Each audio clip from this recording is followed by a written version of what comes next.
Hey guys, welcome back to our channel. So for today's video, I'm gonna teach you how to add vaccination records in Apple Health.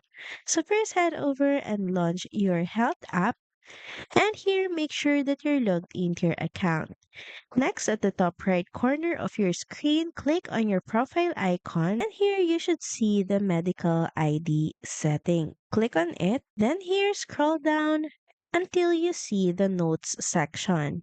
Then here click on the add button, and here you can start typing information and data about your vaccination records.